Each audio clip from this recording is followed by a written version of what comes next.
విపక్షాలు స్పీకర్ చొరవ, విపక్షాలతో చర్చలు, రాజ్యాంగంపై ఉభయ సభల్లో చర్చకు ఇరుపక్షాల అంగీకారం. లోక్సభలో 13, 14న మళ్ళా రాజ్యసభలో 16, 17న రాజ్యాంగం పైన చర్చలు చేయాలట. రాజ్యాంగ దిన వజ్రోత్సవాల సందర్భంగా ఉభయ సభల్లోనూ రాజ్యాంగంపై చర్చ చేపట్టేందుకు ప్రభుత్వానికి ప్రతిపక్షాలకు మధ్య అంగీకారం కుదిరింది. ఆ మేరకు డిసెంబర్ 13, 14 తేదీలకు సంబంధించి నిజానికి భారతదేశంలో జరుగుతున్నటువంటి వీటిపైన కూడా ఈమె ఎవరు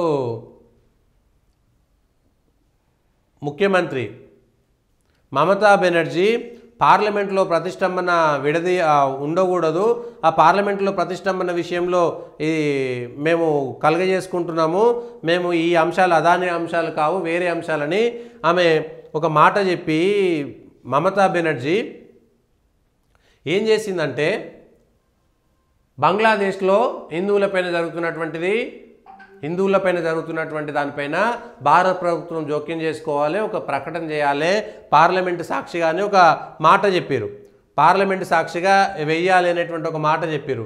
వేసి మళ్ళీ వెంటనే ఏం చెప్పారంటే అక్కడ ఈ వక్ఫ్ బోర్డు చట్టం పేరు మీద మళ్ళీ ముస్లింలకు అన్యాయం చేసేటువంటి ప్రయత్నం చేస్తున్నారు అని మళ్ళీ ఒక మాట చెప్పారు వెంటనే. అంటే హిందువుల కోసం ఒక మాట మాట్లాడారు కాబట్టి మళ్ళీ వెంటనే ముస్లింల కోసం ఒకటి మాట్లాడకపోతే ఇగో మాకు ఎంత ఇబ్బంది అవుతుంది అనేటువంటి ఒక మాట వాళ్ళు చెప్పుకుంటున్నారుగా. మనకు క్లియర్గా అర్థమైపోతుంది ఎంత భయంగా బతుకుతున్నారు అనేటువంటిది. ఎక్కడ వచ్చింది ఆమె మమతా బెనర్జీ చేసినటువంటి ఒక వ్యాఖ్య, కీలకమైనటువంటి వ్యాఖ్య. నిజానికి రాజకీయ పార్టీలు ఏ విధంగా ఆలోచిస్తున్నాయని చెప్పడానికి బంగ్లాదేశ్కు ఐరాస బలగాలను పంపాలి, ప్రధాని మోదీ పార్లమెంట్లో ప్రకటన చేయాలి, పశ్చిమ బెంగాల్లో ఇది చూపెట్టండి, బంగ్లాదేశ్కు ఐరాస బలగాలను పంపాలి, ప్రధాని మోదీ పార్లమెంట్లో ప్రకటన చేయాలి, పశ్చిమ బెంగాల్ సీఎం మమతా బెనర్జీ. పొరుగు దేశం బంగ్లాదేశ్లో జరుగుతున్న పరిణామాలపై పశ్చిమ బెంగాల్ సీఎం మమతా బెనర్జీ ఆందోళన వ్యక్తం చేసింది. అక్కడ పరిస్థితులకు చక్కదిద్దే క్రమంలో తాత్కాలిక ప్రభుత్వంతో సహకరించేందుకు ఐరాస శాంతి పరిరక్ష దళాలను మోహరించాలని, ఇందుకోసం కేంద్ర ప్రభుత్వం ఐరాసలో ప్రయత్నాలు ప్రారంభించాలని సూచించారు. ప్రధాని జోక్యం చేసుకుని విదేశీ గడ్డపై ఇబ్బందులు ఎదుర్కొంటున్న భారతీయులను స్వదేశానికి తీసుకురావాలన్నారు. బంగ్లాదేశ్లో పరిస్థితులపై మన వైఖరిని ప్రస్తుత పార్లమెంటు సమావేశంలో ప్రధాని మోదీ వివరించాలని, లేకుంటే విదేశాంగ శాఖ ఒక ప్రకటన చేయాలని కోరారు. ఇవాళ బెంగాల్లో నేను అంతా చేశాను. మళ్ళీ వెంటనే ఏం చేసింది, వక్ఫ్ పేరుతో ముస్లింలను లక్ష్యంగా చేసుకుంది. బీజేపీ నేతృత్వంలోని కేంద్ర ప్రభుత్వం పార్లమెంటు ప్రవేశపెట్టిన వక్ఫ్ సవరణ బిల్లుపై మమత అనుమానాలు వ్యక్తం చేశారు. ఈ బిల్లు పేరుతో ముస్లింలను లక్ష్యంగా చేసుకున్నారు. మళ్ళీ వెంటనే ఇదెందుకు అదెందుకు? నిజంగా బెంగాల్లో హిందువులపైన జరుగుతున్నటువంటి దాడి విషయంలో మీకు కన్సర్న్ ఉంటే రాజకీయ నాయకుల ద్వంద్వ విధానాలు కేవలం అధికారం కోసం ఎంత ఎట్లా అంటే ఆ మాటలు అనడానికి కూడా లేదు, దిగజారుడు ఎంత దూరమైన దిగజారిపోతున్నారు రాజకీయ నాయకులు. నిజానికి ఇవాళ పార్లమెంట్లో ప్రతిష్టంభన విడిపోవాలంటే నిజంగా భారతదేశంలో ఉన్నటువంటి ఎంపీలకు సిగ్గు శరము చీము నెత్తురు ఉంటే ఏమైనా చేసుకోండి. నిజంగా చీము నెత్తురు ఉంటే మొట్టమొదట బంగ్లాదేశ్లో జరుగుతున్నటువంటి హిందువులపైన జరుగుతున్నటువంటి అట్రాసిటీస్ పైన వాళ్ళ దానికోసం ప్రతిష్టంభన జరగాలి. కానీ అదాని కోసం ఇక్కడే తెలిసిపోతుంది. ఇవాళ ఏదో బంగ్లాదేశ్లో హిందువుల మీద ప్రేమ ఉన్నట్టు ఇవాళ మమతా బెనర్జీ ఒక ప్రకటన చేసి వెంటనే మళ్ళీ వక్ఫ్ అంటే కంపెన్సేషన్ వీళ్ళకు ఒకటి సపోర్ట్ చేసినాం కాబట్టి వాళ్ళకి సపోర్ట్ చేయకపోతే మాకెక్కడ సెక్యులర్ బిరుదంతా కింద పడిపోతుందేమో అని మీ రాజకీయాలకున్న వారే ఈ రాజకీయాల కోసమా మీరు చేసేది రాజకీయం? ఇవే నా ప్రజల కోసం ఇచ్చేది? వక్ఫ్ సవరణ చట్టం అసలు భారతదేశం చరిత్రను మొత్తం 75 సంవత్సరాల్లో ఉల్టా పల్టా చేసి 75 సంవత్సరాలుగా ఈ భారతదేశం అంటే అసలు భారతీయులది కాదు, మొఘళ్ళు లేకపోతే భారతదేశం లేదు, బ్రిటిష్ లేకపోతే భారతదేశం లేదన్నట్టుగా చరిత్రను ప్రజలకు పాఠాలు నేర్పించేసి ప్రజలను ఆ విధంగా కట్టుబానిసలు చేసి రాజకీయాలు చేసి ఓటు బ్యాంకు రాజకీయాలు చేసి మొత్తం దేశాన్ని సర్వనాశనం చేసిరు 75 సంవత్సరాలుగా. కానీ ఇప్పుడు మొత్తం భారతదేశంలో హిందువుల మధ్యన ఐక్యత వస్తున్నది, ఐక్యత వచ్చింది.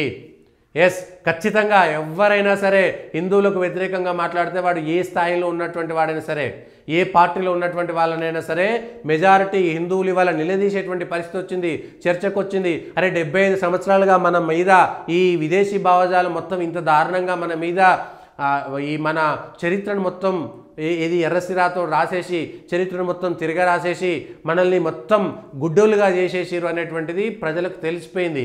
కొత్త తరం ప్రజలంతా తెలుసుకుంటున్నారు, నిజానిజాలు బయటపడుతున్నాయి. అరే భారతదేశం మీద ఇంత దారుణమైనటువంటి అత్యాచారాలు జరిపినటువంటి వాళ్ళ కోసం మనం మాట్లాడుతున్నామా అనేటువంటి విషయాలు వాళ్ళు వచ్చేస్తున్నాయి. ఏదో భారతదేశంలో ఒకటి రెండు చిన్న చిన్న అంశాలను తీసుకొని మొత్తం ప్రపంచంలో ఏమీ లేదన్నట్టుగా ఇక్కడనే భారతదేశంలో ఇదంతా ఉందనేటువంటి ఒక కట్టుకథలు అల్లినటువంటి చరిత్రను ఇవాళ భారతదేశం ప్రజలు తెలుసుకుంటున్నారు. మెల్లిమెల్లిగా ఒకేసారి బయటపడకపోయినా హిందువులకు జరిగినటువంటి అన్యాయాలపైన హిందువులంతా ఒక్కటిగా మారేటువంటి ప్రయత్నం జరుగుతున్నది. మాట్లాడుతున్నారు. గతంలో పెదవి కూడా విప్పాలంటే భయపడేటువంటి వాళ్ళు ఇవాళ హిందువుల ఐక్యత గురించి మాట్లాడుతున్నారు. హిందువులంతా ఐక్యంగా ఉండేటువంటి పోరాటం చేస్తున్నారు.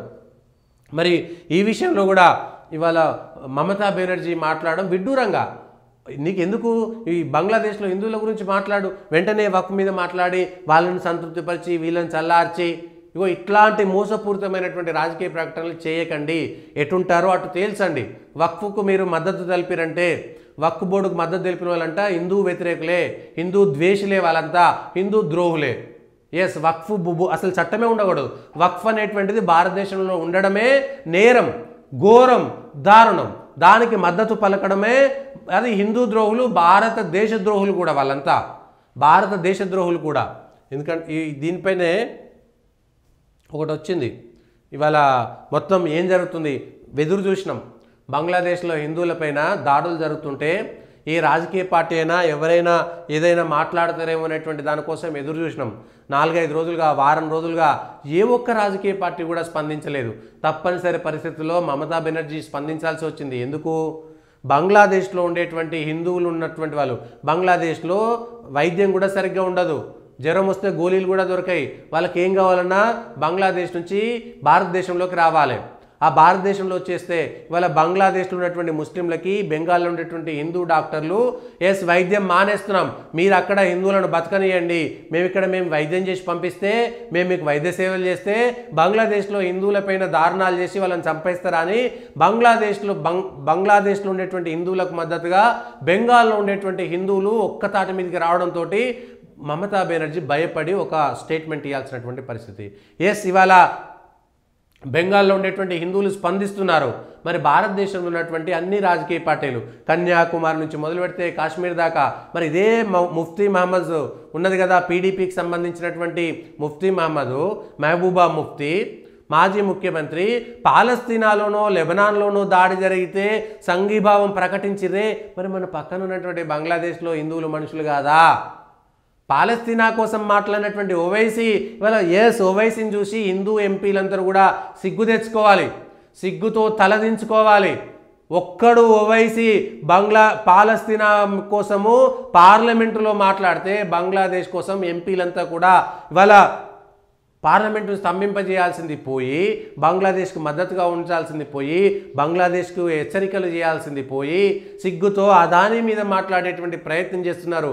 సిగ్గుపడుతున్నాం భారతదేశ ఎంపీలారా, మిమ్మల్ని గెలిపించుకున్నందుకు మేము సిగ్గుపడుతున్నాం, మేమంతా సిగ్గుపడుతున్నాం.